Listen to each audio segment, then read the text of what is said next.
आज से एक और टॉपिक पे मैं वीडियो बनाने जा रही हूँ जो पोएटिक डिवाइसेस हैं। Poetic devices, extract best questions में जितने भी पोएटिक डिवाइसेस आते हैं वो सारे पर जिसमें पोएटिक डिवाइसेस तो बहुत सारे पूछे जाते हैं। लाइक फर्स्ट तुम्हारा होगा rhyming scheme, then next one is simile, then metaphor, then alliteration, then personification, after that assonance। तो सबसे पहले मैं डिस्कस करूँगी राइमिंग स्कीम। ओके, देखो इसमें all the 5 poems I have taken और वन बाय वन सबका मैं राइमिंग स्कीम इसमें डिस्कस कर दे रही हूँ।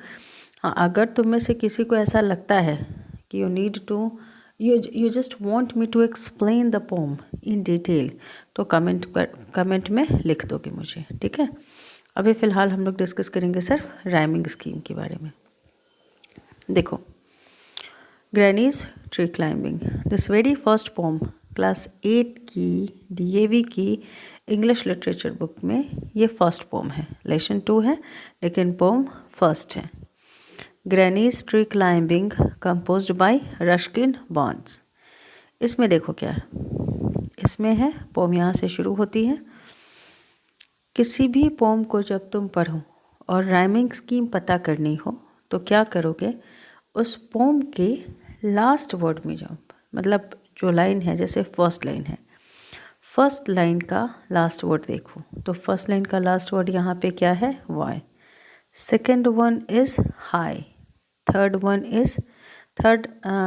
Word is you, okay. और फोर्थ का लास्ट वर्ड कौन सा है, ट्यू। फिर last word of fifth line is gift, last word of sixth line is what, left, and last word of the seventh line is told. अब देखो यहाँ पे उसके बाद है ओल्ड, सी। तो हम क्या करते हैं, जो भी लाइन है पोम में स्टैंजा भी दिया रहता है, स्टैंजा वाइज। तुम देखो इसमें जो लाइन है उसका लास्ट वर्ड है यहाँ पे why, last word of second line में क्या है, हाई। अब यहाँ पर ये पता करो क्या ये दोनों वर्ड राइमिंग वर्ड्स हैं। बचपन में पढ़ा था ना तुम लोगों ने, गो का rhyming words go, no, so, ठीक है। Low, flow, high, fly, like this. तो वैसे ही तुम मुझे बताओ, क्या ये दोनों वर्ड एक दूसरे से राइम कर रहे हैं? Are they rhyming each other? तो तुम बोलोगे यस मैम, तो ये राइम कर रहा है, सो दे आर राइमिंग वर्ड्स। तो यहाँ पर जो कि last word of the first line is rhyming with that of the last word of the second line. So what is the rhyming scheme of the poem? इसका first 2 line का क्या होगा, A. अब आ जाओ last word of the third line. Last word of the third line क्या है, you है। Is you rhyming with high और why? Then you will say no ma'am. तो यहाँ पर तुम इसके लिए क्या वर्ड यूज़ करोगे, बी। राइमिंग स्कीम में ऐसे ही शुरू करते हैं, ए से। अब देखो again last word of the fourth line, that is too. It's not two, it's too. तो too is rhyming with you, so again too and you is rhyming with each other, तो यहाँ पे हो जाएगा बी। सो आपने क्या देखा है, A, B, then again last word of the ये कौन सा है, first, second, third, fourth, fifth. Last word of the fifth line is gift. That is neither rhyming with tune nor rhyming with y or high. So which letter you will use here for gift? C. And last word of the sixth line is lift. And lift is rhyming with gift. And for gift we have used C. तो इसलिए इसका हो गया क्या rhyming scheme? C. So A, B, C. फिर next में आ जाओ, इसमें 8 लाइन्स होगा एक के साथ। यहाँ पर हो जाएगा क्या, यहाँ पर हो गया आपका टोल्ड। देखो last word of the 7 line is rhyming with old, so ये हो गया। इसके लिए क्या यूज़ करोगे, डी।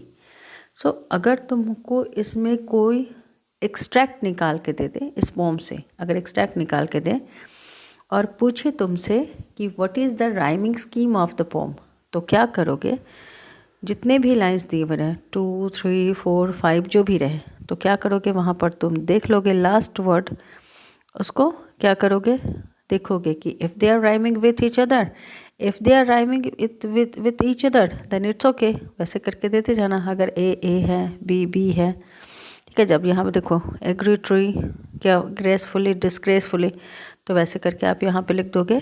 तो अगर ग्रैनीज ट्री क्लाइंबिंग का राइमिंग स्कीम आएगा तो क्या लिखोगे ए बी सी डी, ठीक है। ऐसे करके आप ना स्टैंजा देख लेना, अगर 6 ही लाइन रहे तो उसमें तुम तो 6 ही लिखोगे ना, ए बी, मान लो 4 ही दिया हुआ है, इन दैट केस आप क्या लिखोगे ए बी, ओके। ये हो गया। अब नेक्स्ट में जाओ। नेक्स्ट पोम तुम हमारा कौन सा इसमें, my mother. My mother this poem has been composed by APJ Abdul Kalam. पहले राइमिंग स्कीम डिस्कस कर लेना दो, उसके बाद दूसरा बाकी का लिटरेरी डिवाइस करूँगी एक एक करके। इसका देखो, इसका राइमिंग स्कीम क्या है। तो इस पोम का के लाइन का लास्ट वर्ड देखो क्या है, faith, and last word of the second line is one. तो फेथ और वन क्या राइमिंग वर्ड्स हैं, बोलो फेथ और वन राइमिंग वर्ड्स हैं, then you will say no. फिर देखो मदर, अगेन मदर, ये राइमिंग वर्ड्स हैं। तुमको बस लास्ट वर्ड निकाल के देखना है कि क्या are they rhyming with each other और नॉट। आर्म्स, आर्म्स देखो नहीं है। फिर तुम टॉयल ले लो, नहीं है। सनराइज ले लो, नहीं है। सो अगर इसका पूछे कि what is the rhyming scheme, तो बोलना नो राइमिंग स्कीम, इसमें कोई राइमिंग स्कीम नहीं है, ओके। चलो अब आते हैं माय मदर के पोम का अगर एक स्टैक निकाल के दे तुमको, पूछे राइमिंग स्कीम, नहीं है। अब आते हैं थर्ड पोम। थर्ड पोम आपका है children's song. Children's song by Joseph Rudyard Kipling. इसका राइमिंग स्कीम हम लोग एक बार देख लेते हैं। All together how many stanzas are there in this poem, पहले तो काउंट तो कर लो। इसमें हो गया आपके 1 2 3 4 5 6 7 एंड 8। अब इसमें क्या करेगा, मान लो एक्सट्रैक्ट बेस्ड क्वेश्चन तुमको देता है, ठीक है। तो एक्सट्रैक्ट बेस्ड क्वेश्चन में मान लो तुमको यही निकाल के दे दिया, फिर से प्री बोर्ड होने वाला है ना। मान लो ये हो गया, या फिर ऐसे हो सकता है, कोई भी एनीवन, ये हो सकता है, it could be anyone, it could be anyone, ठीक है। अब तुमको दे दे यहाँ पे, पूछे what is the rhyming scheme of this pome. अब क्या करोगे यहाँ पे, it's very simple, it's very easy. Last word निकालो, फर्स्ट लाइन का लास्ट वर्ड क्या है, दी, ओके। दी आर्काइक इंग्लिश है, ओके, वेरी ओल्ड इंग्लिश। पहले जो हमारी इंग्लिश थी और अभी की जो इंग्लिश है उसमें बहुत फ़र्क है। तो ये दी जो है वो आर्काइक मीन्स वेरी ओल्ड। पहले की इंग्लिश अगर हम पढ़ना शुरू करेंगे तो पढ़ नहीं पाएंगे। दी के लिए वर्ड यूज़ करते हैं मॉडर्न इंग्लिश में यू। मॉडर्न इंग्लिश में जिसको यू बोलते हो, आर्काइक में उसको बोला जाता था दी। और बता देती हूँ आर्काइक 2-3 वर्ड तुमको लोगों को और बता देती हूँ। देखो दी हो गया, दी, दाय, दो, डथ और हैथ, ऐसे ही बता दिया, काम आएगा। हैथ का हैज़, दी का हो गया यू, दाई का हो गया योर, दो का हो गया अगेन यू, तो इसमें सब्जेक्ट की तरह काम करता है, ये ऑब्जेक्ट की तरह। डथ में हो गया डज, ओके। सो अब ले लो, यहाँ पर देखो ये वर्ड्स को देख लो, दी, बी, प्लेस, रेस। तो इसमें क्या राइमिंग स्कीम होगी, since thee and be are rhyming words, तो यहाँ पर लिखोगे A, place and race is rhyming words, तो इसके लिए लिखोगे बी। तो what is the rhyming scheme of this poem, A B. देखो सिर्फ यही ये 5 पोम की बात नहीं है। तुम 9th क्लास में जाओगे, 10th क्लास में जाओगे, 11th 12th या कोई भी पोम तुमको दिया जाता है, whatever poem is given to you to find out the rhyming scheme, easily you can find out, it's very simple. बस you have to keep it in mind that what you have to do, you have to just concentrate on the last word of the first or second or third or fourth, and you have to see, कभी कभी देखो ऐसा भी pattern होता है, जैसे last word दी है, ये सेकेंड में नहीं होकर किस में होगा, ये बी थर्ड में हो जाएगा। तुम्हारा प्लेस हो सकता है सेकंड में हो और ये फोर्थ में हो रेस। तब इसकी राइमिंग स्कीम कैसे लिखोगे? तब लिखोगे दी के लिए ए, प्लेस के लिए बी, फिर बी के लिए ए लिखोगे, रेस के लिए बी लिखोगे। ओके, अब आते हैं थर्ड। ऑल टुगेदर ये थर्ड पोम हो गया। फिर फोर्थ में आ जाओ। फोर्थ में पोम है कपलेट्स। कपलेट्स तो राइमिंग वर्ड्स होते ही हैं। इधर जब couplets is the poem of, देखो कपलेट्स में इसको समझ लो, couplet consist of 2 lines of words of the same length with the last 2 words of each line rhyming with each other. तो कपलेट्स में तो राइम हमेशा करते हैं, तो इसमें राइमिंग स्कीम जनरली आपसे नहीं पूछा जाता है। कपलेट्स हो गया। लास्ट में bangle sellers by Sarojini Naidu. अब इसका राइमिंग स्कीम देख लेते हैं।